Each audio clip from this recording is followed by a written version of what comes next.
Dumb Husky and his white cat Shizun. Chapter 100. Shizun's last words. Mo Ran was terrified. In this life, he had only seen Chu Wanning's Juga once, during the life and death battle. Chu Wanning had summoned the ancient Gukin Juga and the sound of the Gukin had broken through the air and sundering the clouds. The living monsters, strange beasts and birds that were controlled by the Zhenlong chess formation were recalled by Juga. With one song, Mo Ran's millions of chess pieces were thrown into chaos. But summoning the holy weapons required the activation of the spiritual core and consumed a large amount of spiritual energy. Chu Wanning could not even summon Tianwen back, so how could he suddenly summon Juga, which was even more powerful than Tianwen? The fierce battle at Wangmu Lake was not inferior to the life or death battle between the master and disciple back then. But Mo Ran could not remember so many details. After this bloody battle, there was finally no one by his side that he could talk to. In fact, when Mo Ran died in his previous life, he did not understand how Chu Wanning could use his own soul to summon Juga. This was a connection that no godly weapon could have had with its master, but Chu Wanning did it. On that day, the Zhenlong chess pieces made by Mo Ran were shattered into dust by the Gukin's music. The power of Juga was purer and stronger than the first time he saw it. It was so powerful that he even suspected that Chu Wanning's spiritual core was not broken at all. For so many years, has Chu Wanning been pretending to bear the burden of humiliation and enduring shame? Later on, he could not help but think that if it was really like this, then it would be good. If Chu Wanning was really just pretending, then maybe things would not have reached that final stage. How good would that be? Juga destroyed Mo Ran's forbidden technique, causing the cultivators who were in the middle of killing each other broke free from the spell and suddenly wake up. It even shattered the enchanted ice pillars where Xuemeng and Mei Hangxiu were being bound. Mo Ran flew into the clouds, his robes fluttering in the wind. His eyes were filled with both anger and joy. He wanted to see just how many more shocking moves Chu Wanning had yet to use. He stepped on the top of the barrier and walked closer, standing in front of Chu Wanning. He saw the pair of pale and slender hands slow down and stroke the strings of the Gukin Juga. The sound of the Gukin stopped. Chu Wanning raised his head. His face was as white as snow under the sunlight. He said, "Mo Ran. Come here." For some reason, he walked over to him. Chu Wanning's finger moved slightly and a few jade green rays of light flew towards Mo Ran's chest. Mo Ran was shocked, he thought that Chu Wanning was going to kill him. However, that brilliance was neither painful nor itchy. It lingered in front of his chest and slowly seeped into his skin. It was actually indescribably warm. "The sword wound that Xuemeng inflicted on you, I healed it?" Chu Wanning sighed softly, "Let him go, Mo Ran.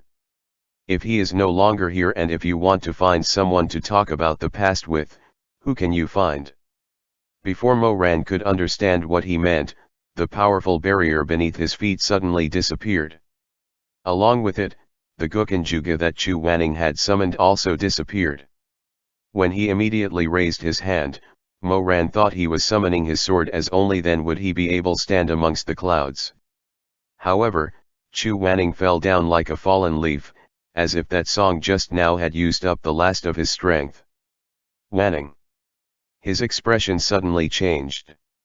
He flew down with his sword, and before that person was about to fall into the ice-cold Wangmu Lake, he grabbed him into his arms. "Chu Wanning. You. Chu Wanning closed his eyes. Blood kept flowing out of his mouth, nose, eyes, and ears. Dignity was extremely important to him. Even when he was imprisoned in the Wushan Palace, he still did not bend his spine. He very rarely allowed his appearance to be anything but prim and proper. However, right now, he was bleeding from all 7 of his orifices. His usually pristine and elegant appearance was now in such a sorry state. Chu Wanning swallowed a mouthful of blood and said hoarsely, "You said that life and death is not up to me. But look, Mo Ran. You still underestimated your teacher. If I was determined to leave, even if you tried to stop. You would not be able to stop me. Shizun. Mo-ran looked at him. He felt a chill in his heart. His scalp was numb. He was actually at a loss as to what to do as he shouted. Chu Wanning laughed. His expression seemed to be somewhat happy. Originally, I had been living like this because I was a little unwilling. I always wanted to accompany you for a few more years so that I could prevent you to commit more sins. But now. Mo-ran trembled. He held the person in his arms. He suddenly felt very scared. Utterly terrified. He had not felt this emotion for more than 10 years. Now, it suddenly overwhelmed him. It was so strong that it almost dug out his heart. But now, I know that only my death can make you not do evil deeds anymore. When he said this, he seemed to be in extreme pain. It became obvious that forcefully summoning Juga was too much for his body to handle. Some of his organs were broken again. Blood gushed out of his mouth. Mo-ran held him and landed beside the Wangmu lake. His expression was crazed and painful. He kept sending spiritual energy into Chu Wanning's chest. However, when that powerful energy entered Chu Wanning's body, it was like a clay ox entering the sea. It dissipates into nothingness. Mo-ran was really panicking. Taxian Jun hugged the person in his arms tightly. He failed again and again, but he tried again and again to give him some spiritual energy. It's useless. Mo-ran, I used my life to summon Juga. My life and death have been decided. If you still have some clarity in your heart, please forgive. Forgive who? Shuemeng? Mei Hangxiu? Kunlun's Taxiu Palace? Or the entire cultivation world? Yes. He would forgive them. As long as Chu Wanning lived, as long as this person he hated so much didn't die like this. Chu Wanning raised his trembling hand and as if in pity but also seemed to be of an intimate gestures, he gently tapped his cold fingertips on Mo-ran's forehead. He said, please. Just please, forgive yourself. The ferocious look on Mo-ran's face froze in an instant. Forgive who?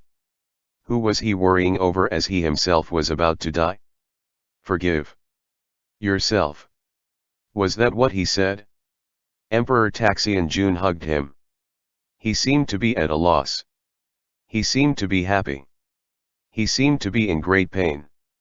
He seemed to be satisfied. Forgive myself? Your last wish is for me to forgive myself? Mo-ran muttered. His eyes were bloodshot. He suddenly laughed out loud. That laughter was like a fierce fire. It penetrated the clouds and burned away all reason and consciousness. Ha ha ha ha ha ha ha ha, forgive myself? Chu Wanning, you're crazier than me. You're so naive, ha ha ha ha ha. The entire Kunlun mountain reverberated with his crazed and miserable laughter. It was twisted, unrecognizable and chilling. Chu Wanning swallowed blood foam amidst Mo-ran's crazy laughter. If he still had strength, his expression would be of extreme anguish. But he didn't even have the strength to frown. Only his pair of phoenix eyes. Those phoenix eyes that used to be sharp, resolute, stern, or gentle, were filled with sorrow. They were as pure as the snow in the heavenly lake. They were hazy like frost on the roof tiles. Chu Wanning's eyes gradually lost focus. His eyes, which had once been as bright as lightning, gradually lost their shine. He could no longer see anything clearly. In the end, he said softly to Mo-ran, "Don't laugh like this. Seeing you like this makes my heart very sad. Mo-ran, in this life, no matter what happens in the end. It was my fault I didn't teach you well, for calling you a poor character, beyond remedy. It was I who wronged you. Be it in life or death, I won't blame you." Chu Wanning's pale face didn't have any color left. His lips were pale. He tried to look up at Mo-ran's face. He opened his eyes. He wanted to cry, but what slowly flowed out of his eyes was blood. It flowed down his cheeks. Chu Wanning cried. He said, "But you really hate me that much? Until the end? You're not even willing to give me a moment of peace. Mo-ran. Mo-ran. Don't be like this. Wake up. Turn back. Turn back. Wake up." He wanted him to wake up, but he opened his eyes blankly and fell dead just like that. Mo-ran couldn't believe it. He didn't want to believe that Chu Wanning had died just like that.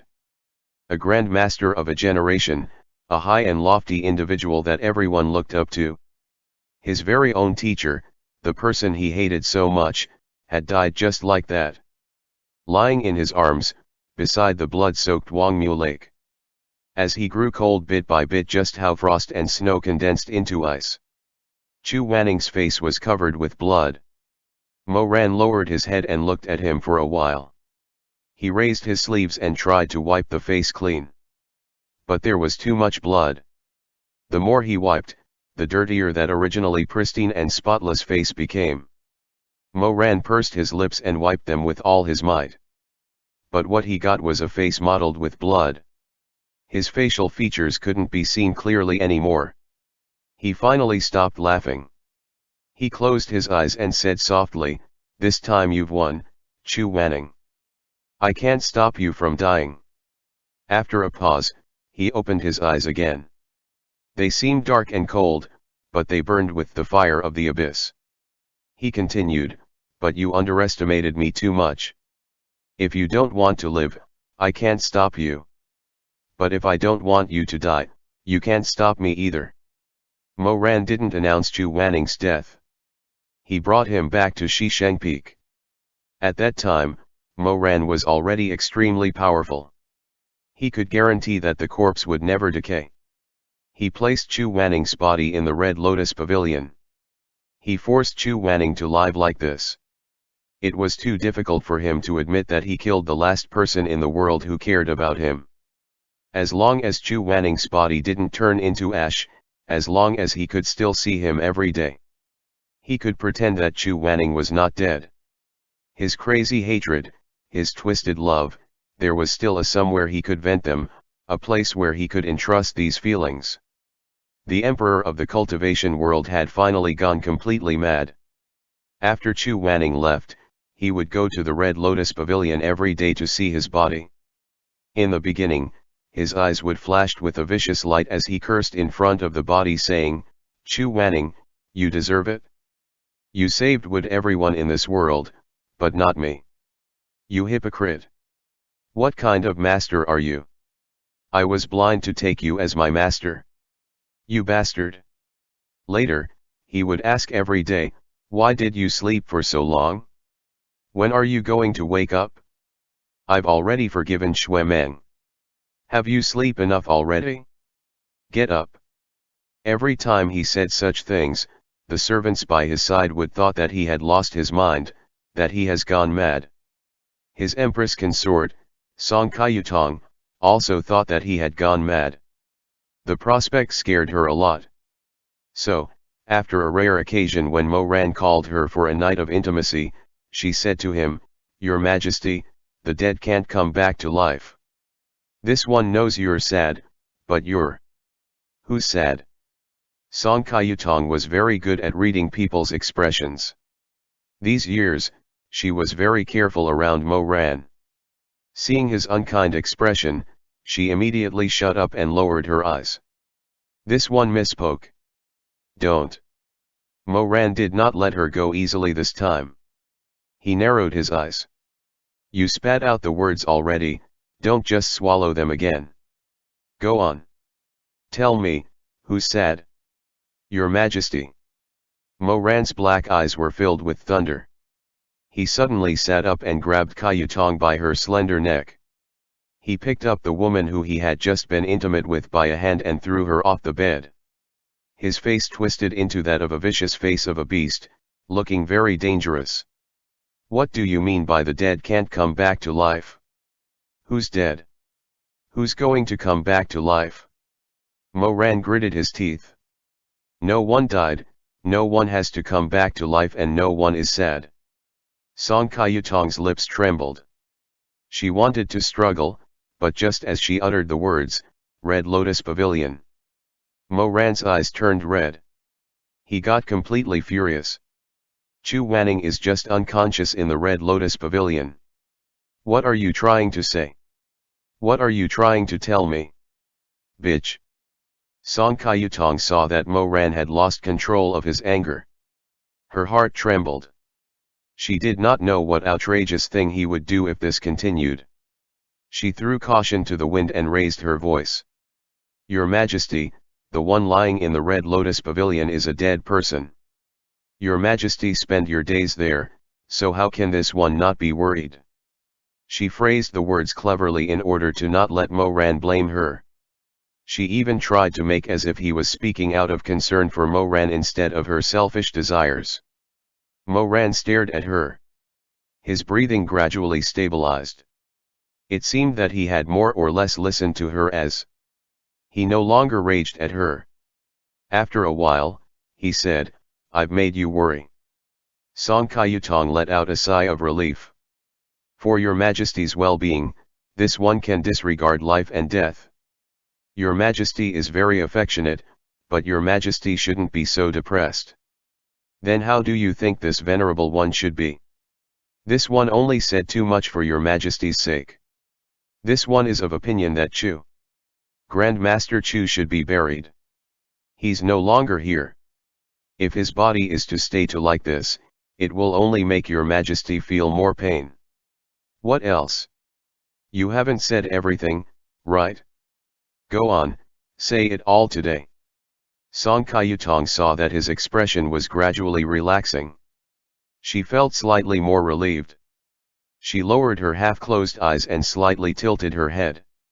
She knew that her appearance was most similar to Shi Mingjing's in this way. She firmly believed that Shi Mingjing was Mo Weio's weakness. Although she didn't understand why she couldn't arouse Mo Ran's interest even though she meticulously dressed up like him and imitated Shi Mingjing's appearance. Although this unpredictable man liked her company, ever since they got married, unless he was extremely depressed or drunk, he would never touch her. Song Kayutong felt that perhaps it was because Mo Ran didn't like women that much. In short, it clearly had nothing to do with Shi Mingjing's look. Not just her, the entire Shi Sheng Peak knew that the man who died many years ago was the Emperor Taxian Jun's true love. What was Chu Wanning? Song Kayutong thought that he was just a plaything that the Emperor Taxian Jun used to vent his lust. He was a man that the Emperor was tired of using. Although Chu Wanning used his life in exchange for Mo Weio's restlessness after his death, she understood that this was just a moment of guilt, a temporary feeling of unfamiliarity. She was confident that with a face that was so similar to Shi Mingjing's, the living dead in the Red Lotus Pavilion was no match for her. But Mo Ran couldn't be allowed to continue like this. Now that the world was in chaos and war was everywhere, she was afraid that she had followed the wrong master. She was no longer as young. Once Mo Ran lost his power, she probably wouldn't be able to find a tree that reached the sky that she could cling to. Therefore, she sincerely hoped that Mo Ran would pull himself together and stop being so crazy. So, she thought about it and weighed the positives and the negatives. In the end, she gathered her courage and said, after Grandmaster Chu left, no one will be worthy of the Red Lotus Pavilion. Mo Ran said, that's right. Go on.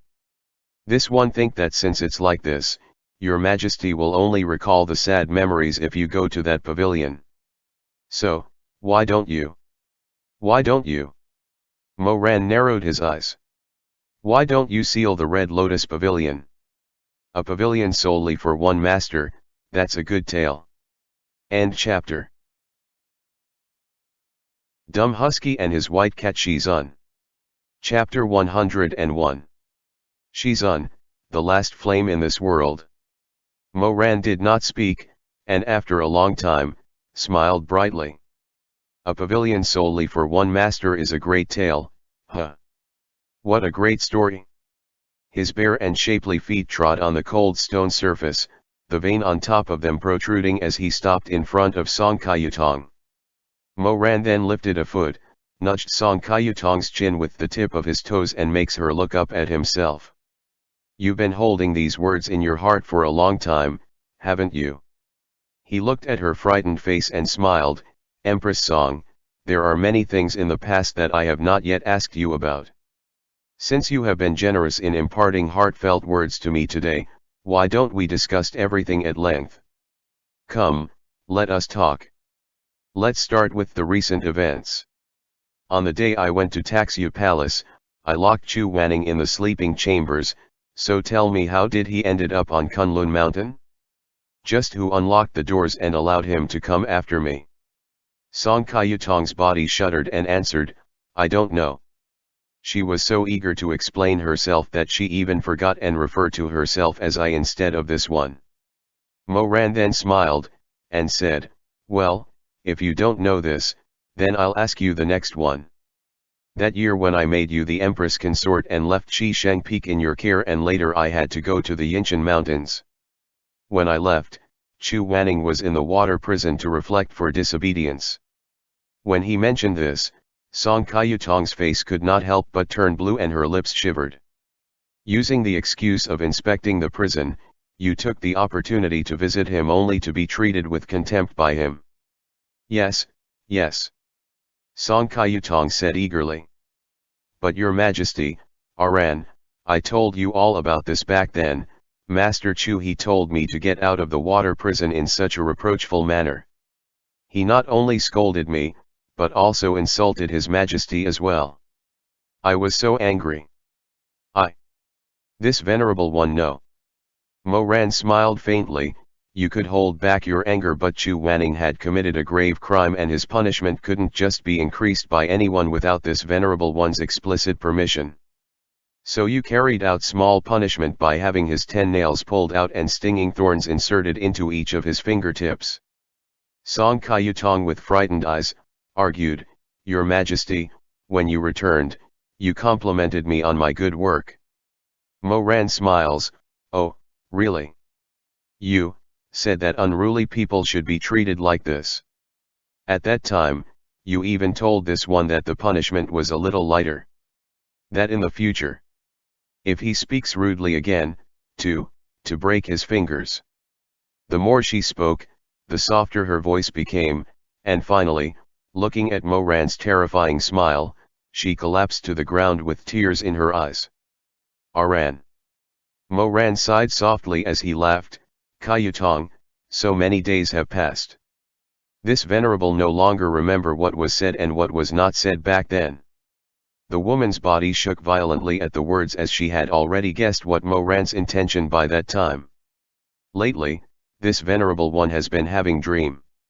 I dreamed of the day I returned from the Yinshan mountain and entered the water prison to find him with both of his hands festering and covered in blood. Mo Ran spoke slowly, and at the end, his voice tightened suddenly, a cold light in his eyes. This venerable one was not happy. Song Kayutong appealed helplessly, Your Majesty, no, Aran, let me explain. Calm down and listen to me. This venerable one is not happy. Mo Ran, as if he had heard nothing, lowered his face expressionlessly and looked coldly at the woman curled up in a ball on the floor. Won't you indulge me for a bit? The frosty look on his face, paired with such arrogant entreaties, made Song Kayutong's scalp tingle with goosebumps, even after all these years of being with the emperor. She caught the scent of the storm and lifted her dark brown eyes to look up at him as she crawled over to Mo Ran's ankles. Of course, whatever Aran says, whatever Aran wants me to do to be happy, I will definitely.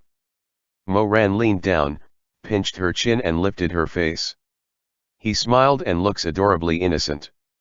Just like how he was as the first time he had seen her at the Rufeng sect, sweetly showing 2 deep dimples, tugging at her sleeve and asking, Little sister, what's your name? Don't be afraid, I won't hurt you, talk to me, okay? She shivered. After so many years, with basically the same expression at the same tone, he said something different altogether. He said sweetly and tenderly, Kayutong, this venerable one knows you are sincere and would do anything to make me happy. His fingertips rubbed over her soft lips. That part of her face resembled Shi Mingjing's the most. Mo Ran's eyelashes fluttered lightly and he looked at that pair of petal-like lips without moving, and finally he said, "Then you, go to the yellow spring first and wait for this venerable one for a while." He asked gently, "Is that all right?" Song Kayutong's eyes burst into tears, not out of sadness, but out of fear. She had known that if Mo Ran brought up her abuse of Chu Wanning now, she would never get off lightly. But the most she expected was being beaten by a paddle, demotion, and banishment. It took all her courage not to think that Mo Ran would. She never thought he would. That he would actually. Lunatic. He's gone completely insane. Mo Ran threw back his head and laughed lowly, his laughter growing more and more unrestrained and arrogant as he laughed and kicked open the doorway of his bedchamber, laughing as he strode outside the hall. He had trampled on thousands of lives, and now it is her turn. He's mad. He's completely mad. Mo Weiyu had gone crazy.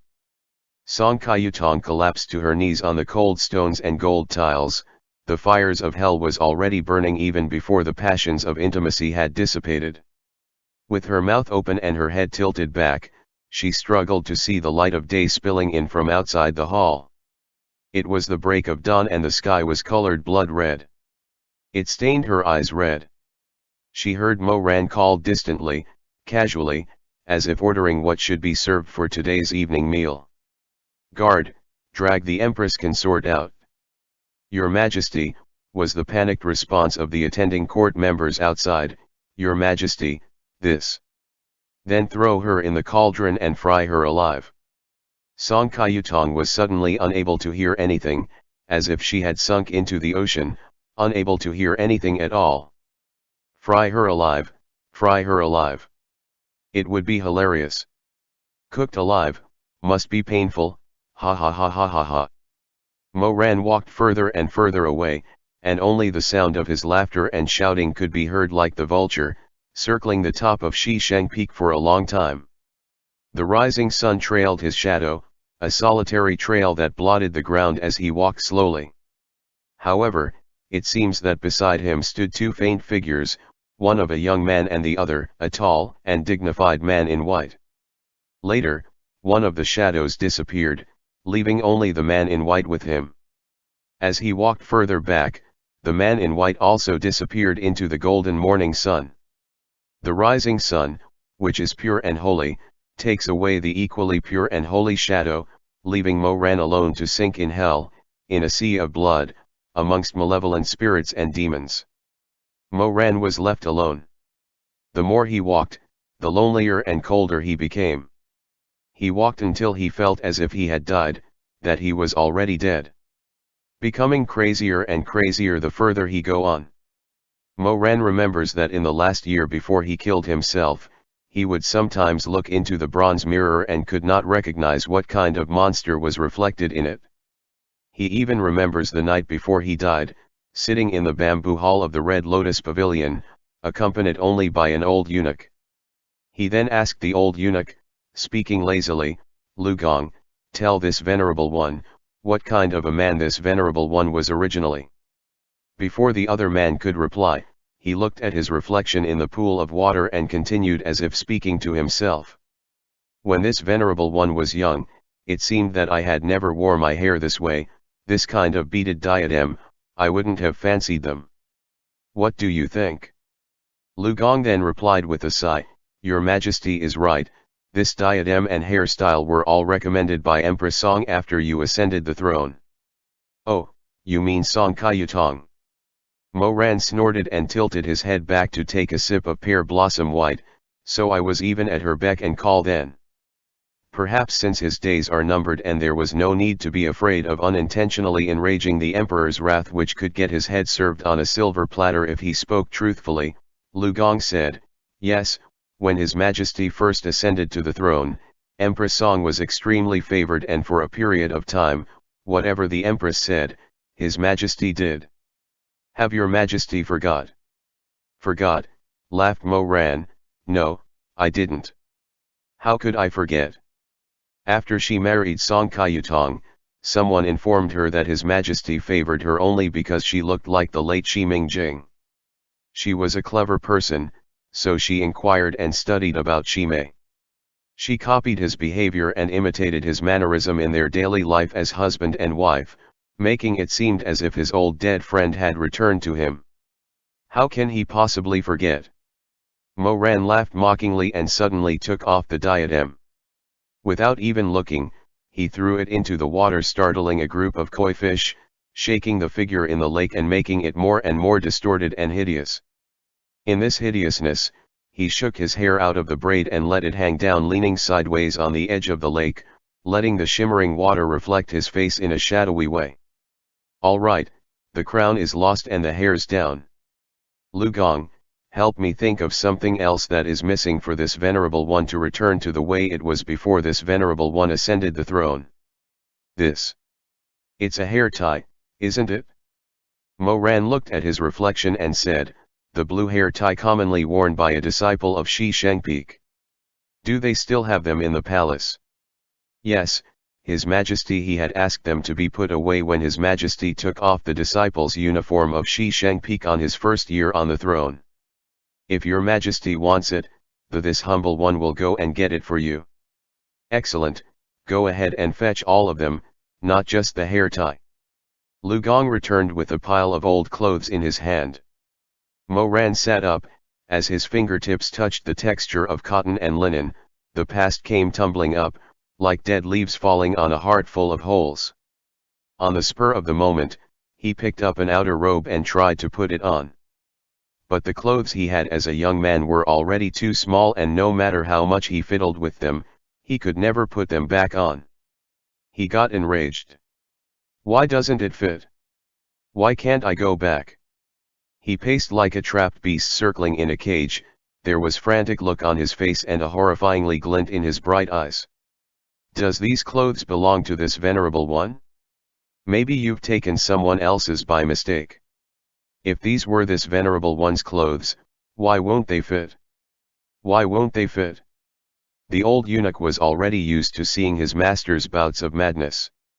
He used to think that Mo Ran was horrible, but today, for some reason, he felt sorry for the man.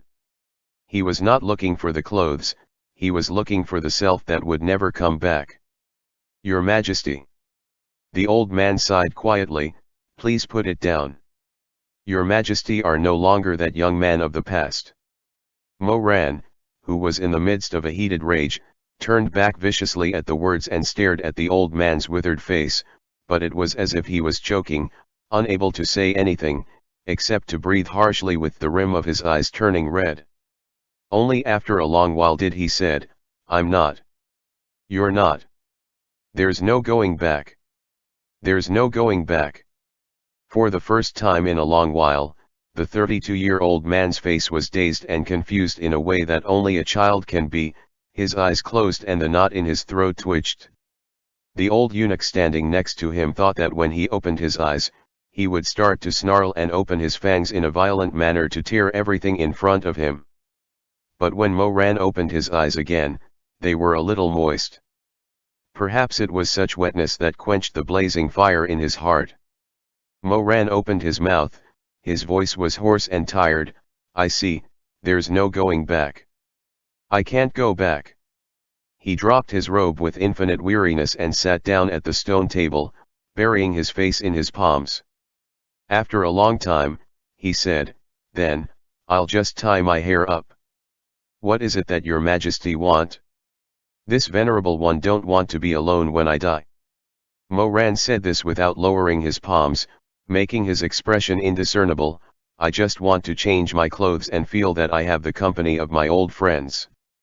Lu Gong sighed, but that's just deception. Real or not, doesn't matter. Mo Ran said. Make-believe is better than nothing.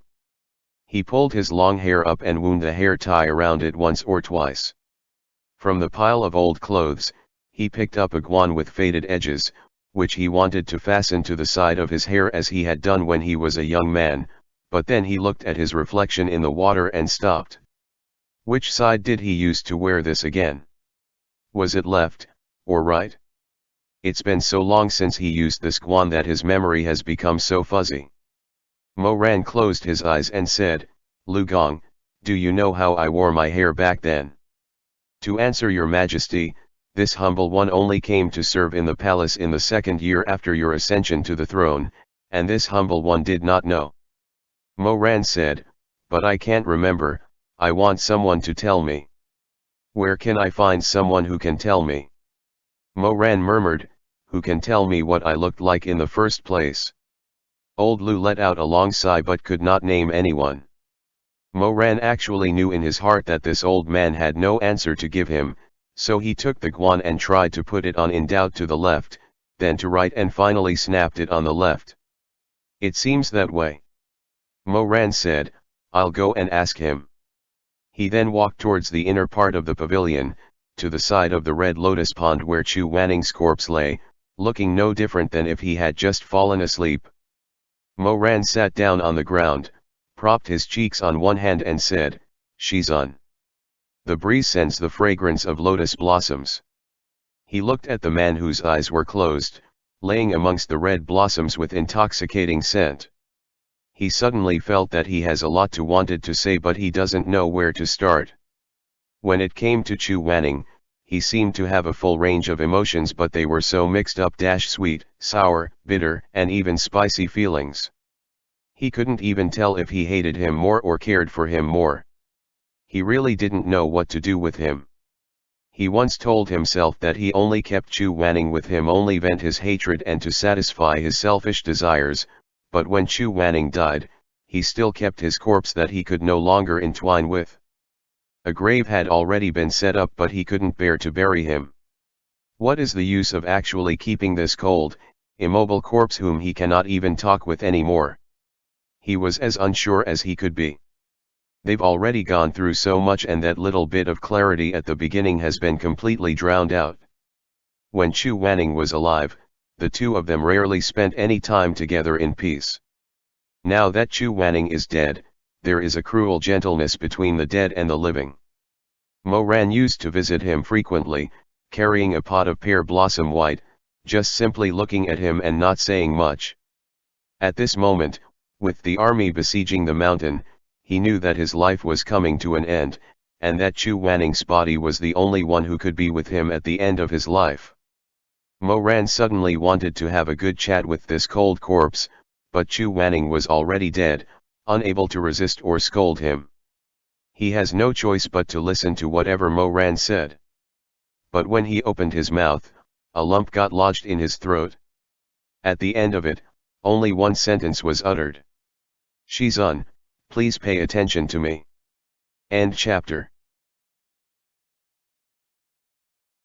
Dumb Husky and his white cat Shizun. Chapter 102. Shizun.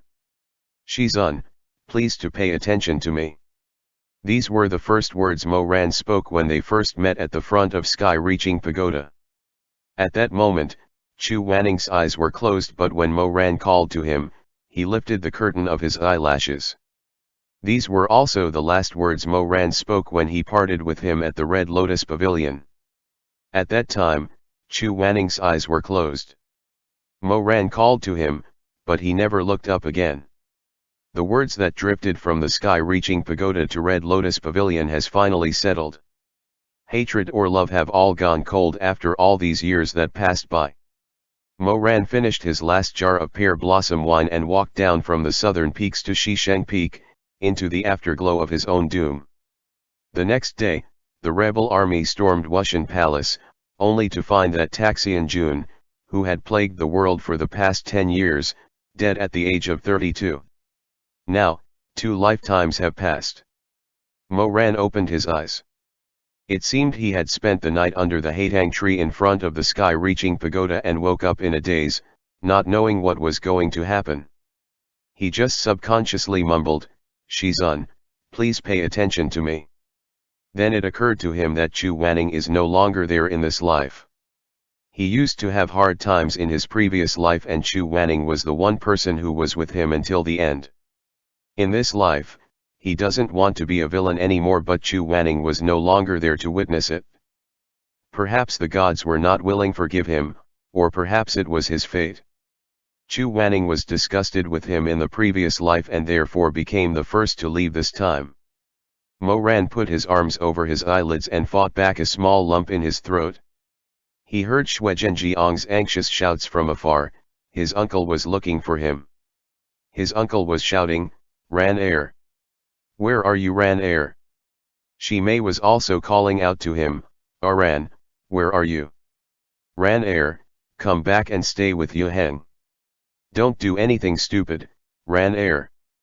Keep Yu Heng company. Keep him company." Mo Ran then rose from the ground, staggered and stumbled along, and followed the sound. He can't break. He can't collapse. He still has a lot of things to do. The perpetrator behind these incidents has not been found yet, not to mention that the heavenly rift may happen again at any time. Shi Shengpeak had suffered heavy losses. The sect would need to recover from this. Xue Meng has lost his mind in pain and is of no help at this time. He can't break. He had to endure and press on. No more pain, he told himself, no more pain. He had experienced Chu Wanning's death more than once. It did not hurt. But how could it not hurt? How could he not be in pain after crawling up over 3,000 long steps with his death weight on his back? Exhausting the last bit of his spiritual power and giving all the spiritual energy of his body to himself, how could it not hurt? How could it not be painful to leave by one's own, after having suffered the same fatal injury, in order not to drag down one's disciple, by acting as if one had broken off one's love and despair? In his previous life, Chu Wanning was injured in the same way as Shi Mei was. Only he didn't say anything about it, and since he didn't, how would Mo Ran know? He still yelled at Chu Wanning, venting his endless hatred for him as he dumped all the wantons that Chu Wanning had worked so hard for him while he was still recovering from his injury. Chu Wanning lowered himself in front of him, bowed his head, went to pick up the dropped wantons one by one and threw them away. How can it not hurt? How can it not hurt? How can it not hurt when he digs into Chu Wanning's heart? Mo Ran couldn't go on.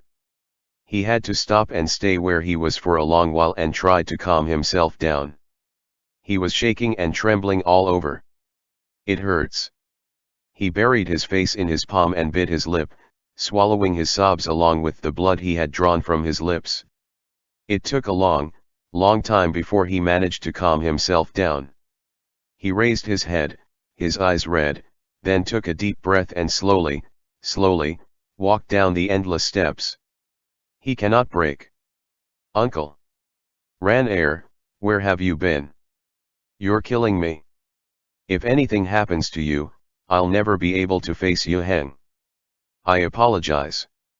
Mo Ran said, I've upset Uncle. Xue Zhenyang shook his head, not knowing what to say, but patted Mo Ran's shoulder and said after a long time, I don't blame you. I don't blame you. You're much better than Meng Air. Sigh. Mo Ran asks hoarsely, where is Xue Meng? Sick, high fever. He just drank the medicine and fell asleep, fortunately. He cried when he's awake. I can't persuade him no matter what. Xue Zhenyang looked very tired. The matter of the heavenly rift with the ghost realm has caused great uproar in the cultivation world. The upper cultivation world has also started to send people to investigate what happened. But the perpetrator was extremely careful and Kaidi town had been razed to the ground in the bloody battle. We couldn't find the slightest clue. Hearing this news, Mo Ran wasn't surprised at all. The man's ability was obviously beyond everyone's expectations, including his own. If someone can kill Chu Wanning, how can they be anything else but more than capable? The upper cultivation world, what are they going to do? Xue Zhenyang said, for this matter, they have decided to ask all sect leaders to convene for discussion at Lingshan Mountain. I am leaving tomorrow, but I am not comfortable with Meng Air in this state. He's right. The incident at Kaidi town resulted in the death of the foremost Grand Master Chu Wanning. The upper cultivation world could not afford to do nothing about it, no matter how indifferent they are. Who exactly set up the Zhenlong chess formation which causes the heavenly rift? Why did he do it? And what would this person do next? These three major questions hovered like vultures in the minds of everyone who wanted to know the answers, but after investigating for days, they were still unable to find anything. There was no other choice but to combine resources. Moran said, "Uncle, don't worry, I will help my aunt to manage the sect affairs." "That's good, that's good. I'll count on you then." And with Moran's assurance, Xue Zhenyang left for Lingshan Mountains. Xue Meng is in such a distracted state that the bulk of the sect responsibilities fell on Moran's shoulders. Moran immersed himself in sect duties, not daring to be idle even for a single moment, because if he stops to rest, he will have time to think, and when he thinks, the intense pain and regret will drag him down into the abyss, torturing his tattered soul. He would bear and bend over the scrolls day and night to escape the endless guilt and torment he felt inside. When the heavenly rift happened, yin energy became abundant in the mortal world. Many demons and evil spirits that had been dormant for a long time took this opportunity to re-emerge and cause harm in all directions. These days, there were mountains of requests and petitions for help being sent to Shisheng Peak. Moran was so busy that he forgot to eat and sleep, often rushing to the loyalty hall at dawn and not returning until very late at night to rest. But even so, he still immersed himself in books and scrolls left behind by Chu Wanning. Ferocious corpses were attacking in Fengling village, putting 82 families in danger. Fortunately, there is a night wanderer created by your elder which can temporarily protect the village against the evil spirits. However, this is not a long-term solution, so please. The candle tiers slowly slide down and a string of fireworks burst out from the lamp core. When Moran came back to his senses, he realized that he had been staring at the same letter for a long time, rubbing his fingers over the words Night Wanderer and remembering Chu Wanning in the Red Lotus Pavilion with his hair in ponytail, chewing on a file and concentrating on applying tung oil to the mechanical figure. Moran let out a long sigh and tapped his fingertips on his forehead, rubbing it gently. Suddenly, someone knocked on the door. "Shimei?" The beautiful young man, clad in plain white, came in, put down the tray he was holding next to Moran's scrolls, rolled his sleeves and flicked on the candle, then said in a warm voice, "Aran, it's been a long day, let's have something to eat." "Also." Moran smiled bitterly, put the dossier down and pinched his vaguely throbbing brow. "I made a bowl of ginseng chicken soup and stir-fried vegetables." Shimei laid out the dishes and tested the temperature across the bowl. "Fortunately, it's all still warm." As they ate, Shimei saw a strand of hair falling from his forehead, making his handsome face look a little haggard, and reached out to twist it for him. "Aran. There was something you wanted to say to me the other day." Moran was so confused that he didn't respond for a moment, looked at him and asked, "What day?" Shimei pursed his lips, lowered his eyes and said, "It was the day the heavenly rift happened. You said you would go to help Shizun mend the heavenly rift, and that when you come back, there's something you would like to talk to me about." His voice trailed off as his head dropped. In the sea of candles and lanterns, Shimei's crystal-like snow earrings looked a little red. Moran stared at it for a long time, but was unable to speak for a long while. He was sure that he was in love with Shimei, but at this moment, he can't really bring himself to confess. It is true that he was shameless and unconventional, and it is also true that he did not care much about others' criticism and did not know what moral propriety was. But that doesn't mean he doesn't have a heart. "I'm sorry." After a long silence, Moran said softly, "I'm having a hard time right now and I don't think this is the time to talk about it, so I'll tell you about that later, okay?" Shimei suddenly raised his face, his beautiful eyes full of consternation. Moran let out a bitter smile, reached out his hand, hesitated for a moment and rubbed Shimei's hair. "I'm not a very smart person, and with so much to deal with these days, I don't know when I'll ever be able to settle down and clear everything out. I'm afraid I'm being sloppy. Even the warmth of the candlelight could not hide Shimei's pale face. Sloppy. After a pause, he suddenly smiled. Aran, it was a life and death situation. I thought what you were going to say was something that had been well thought out. Yes. Moran frowned. I've been thinking about it for a long time and it has never changed, but... Not now. With his hands balled up in a fist between his sleeves, Moran says. Not now, Shimei. You don't know, it's a very important thing, and I don't want to tell you in such an uncomfortable and hasty situation. Young master. Suddenly one of the disciples barged in, but when he saw that Moran was the one handling the affairs of the sect at Loyalty Hall, he bowed low and said, young master Mo. At this interruption, Shimei's blush receded and he flung back his sleeves, leaning forward and sitting back down again, his whole demeanor becoming demure. Moran didn't notice the change in his mood and lifted his eyes. What's the matter? There is a distinguished guest visiting outside the mountain gate. I'm here to specially to report. Distinguished guest, Moran said, aren't all the dignitaries of the 10 sects at Lingshan Mountain? Who could it be? The disciple, seemingly fearful or excited, was incoherent and only after a long time did he clarify with a red face, yes, it's Master Huizhui of the Wuobei Temple. What? Even the Emperor Taxian Jun, Moran, could not help but stand up while Shimei was shocked. Master Huizhui. No wonder Moran was so shocked. This Huizhui was a well-known figure in the cultivation world. This man, who had long since attained enlightenment and should have ascended. However, when the gates of the heavenly realm opened to him, he refused to ascend, saying he could not bear to give up the red dust of earth, could not let go of his lifelong obsession and could not wash away the sins of his early years. In the end, the light of heaven disappeared, the lotus flower withered and Master Huizhui, with his robe torn and his scepter tapping, drifted away, never having attained immortality after rejecting that chance. After refusing to ascend, he went to Wuobei Temple to meditate and 100 years passed by.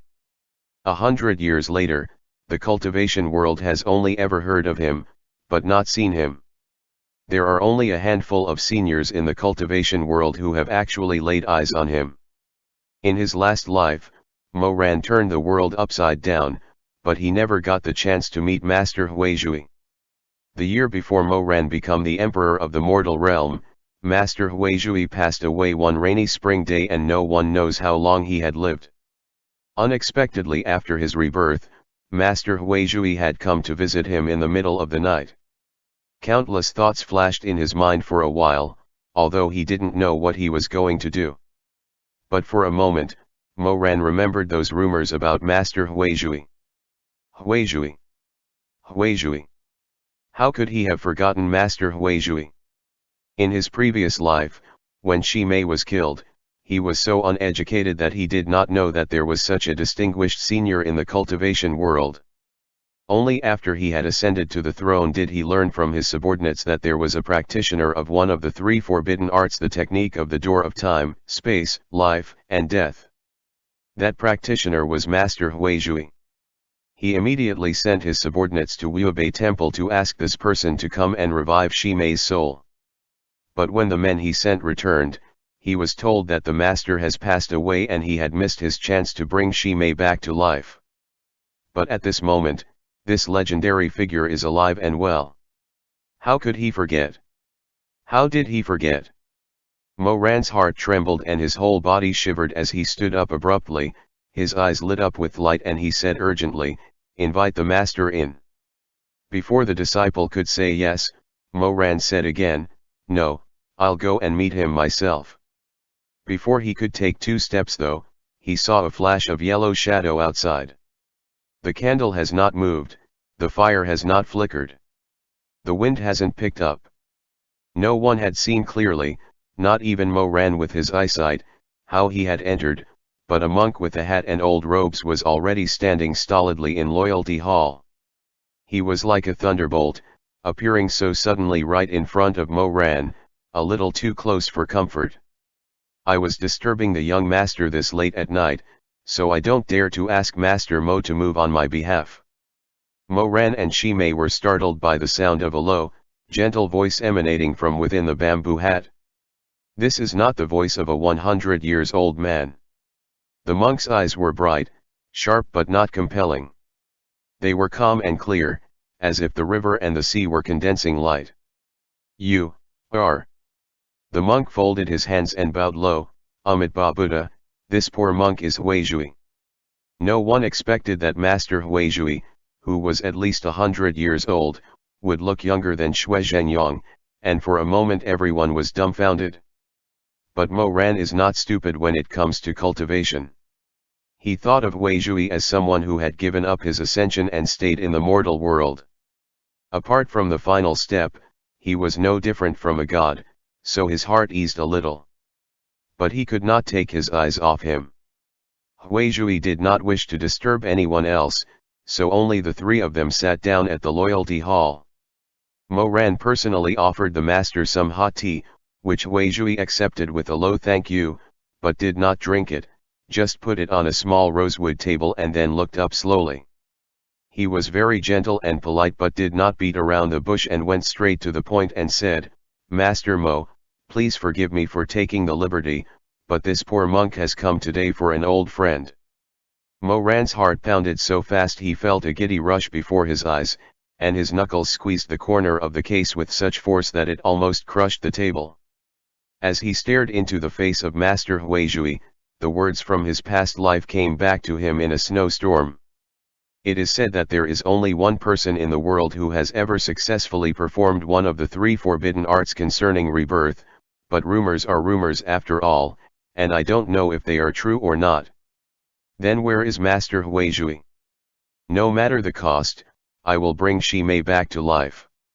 Your Majesty does not know that Huizhui passed away some years ago. He never wrote anything about the door of time, space, life, and death, except for the phrase that it is very dangerous to change one's life against the will of heavens. Other than that, there is no more. Those fragmented words scraped turbulently across his ears. Master Huizhui is knowledgeable about the reincarnation of human beings and the ghost realm. Rumor has it that he can communicate with the ghost realm. If he was still on earth, Brother Mingjing's soul might be able to come back, but alas, alas. Master Huizhui is the ghost that is still in the world of the living, and nothing is beyond his control. Mo Ran took a deep breath and was surprised to find his voice trembling a little. Old friend. Old friend. He murmured, his gaze directed at Master Huizhui's clear eyes. Mo Ran's voice was soft as a mosquito's whisper, even as sweat seeped down his back, and he asked in a low voice, "Who is this old friend?" The monk slowly stood up, and in the dim candlelight there was a surprising lack of shadow at his feet. The corners of his thin yellow robe are hanging down, his clothes looked old, but no wrinkles are visible and he looks like a ghostly shadow in the wind. This master is truly mysterious. Mo Ran could hear his heart beating and he couldn't help but stand up after Master Huizhui as they looked at each other from across the room. Master. If there were a clear mirror hanging high at this moment, Mo Ran would see how on his own brows and eyes a hint of hope unconsciously arising. In light of this hope, he asked again with a tone of pleading in his voice. Who is this old friend? Is it him? Is it him? Huizhui suddenly batted his eyelashes and sighed and put his hands together and said, My disciple Chu Wanning died 7 days ago. Tonight is the night of his soul returning. This poor monk cannot bear to see him die in vain, so I have come to Shisheng Peak to ask Master Mo to have mercy and please bring me to my disciple. End chapter.